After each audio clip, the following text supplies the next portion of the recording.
Olá e bem-vindos. Nos corredores de um hospital, as regras e a realidade nem sempre andam de mãos dadas. Hoje vamos olhar para uma tensão silenciosa, mas absolutamente central no nosso sistema de saúde, a luta por reconhecimento de quem cuida de nós. E vamos ver como a história de uma profissão pode, quem sabe, estar a prever o futuro de outra. Para começar, vamos mergulhar de cabeça numa tensão que marca o dia-a-dia de milhares de profissionais no Serviço Nacional de Saúde. É a enorme diferença entre o que a lei diz que deve ser feito e o que a realidade obriga a fazer. Esta frase diz quase tudo, não é? Oficialmente, no papel, certas coisas simplesmente não acontecem. Mas depois, na prática, nos hospitais, a história é outra.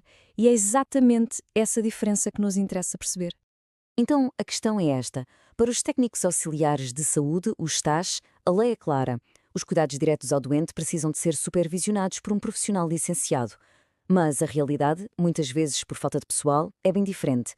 Tarefas essenciais, como dar banho, alimentar um doente ou até mudar fraldas, acabam por ser feitas pelos TAs sozinhos, sem qualquer supervisão direta. E atenção, é muito importante perceber isto. Para o Stasi, o problema não é se são ou não capazes de fazer estas tarefas. Eles têm informação e experiência para isso. A questão de fundo é que este trabalho, esta responsabilidade acrescida, não é oficialmente reconhecida. É como se no papel não existisse. Pois bem, toda esta situação levanta uma pergunta importante. Para percebermos o que se passa com os técnicos auxiliares de saúde, talvez a resposta não esteja tanto no presente, mas sim no passado. A resposta curta? Não, de todo.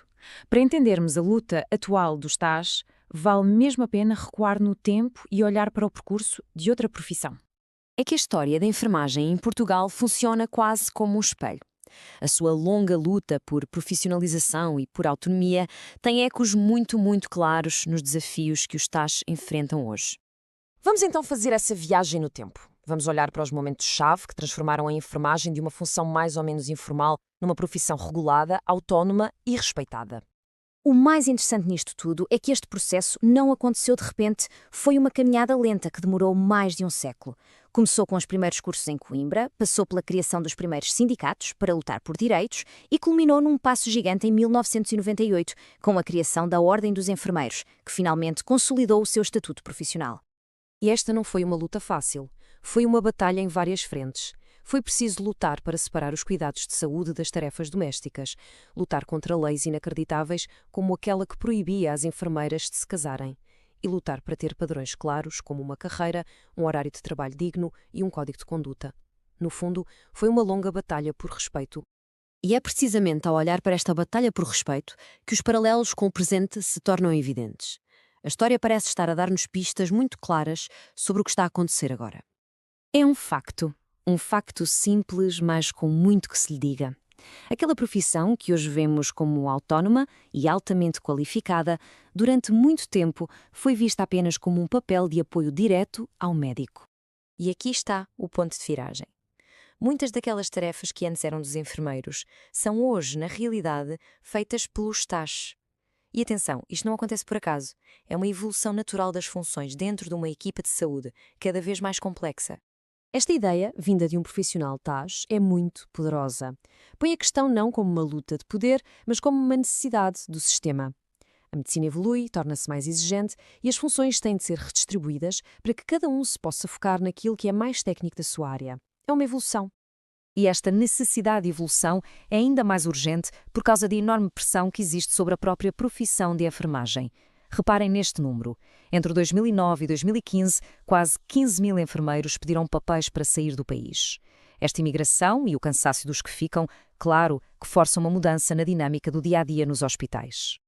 Ok, então, com tudo isto em mente, com esta perspectiva histórica, como é que vai ser o futuro da equipa que cuida da nossa saúde? Bem, o sistema tem cerca de 30 mil técnicos auxiliares de saúde. Em vez de serem vistos como um problema, eles são uma parte fundamental da solução. Com mais formação, com mais autonomia, podiam aliviar e muito a carga de trabalho dos enfermeiros, permitindo que estes se concentrassem em tarefas ainda mais complexas. No fundo, a mudança que é preciso fazer é de mentalidade.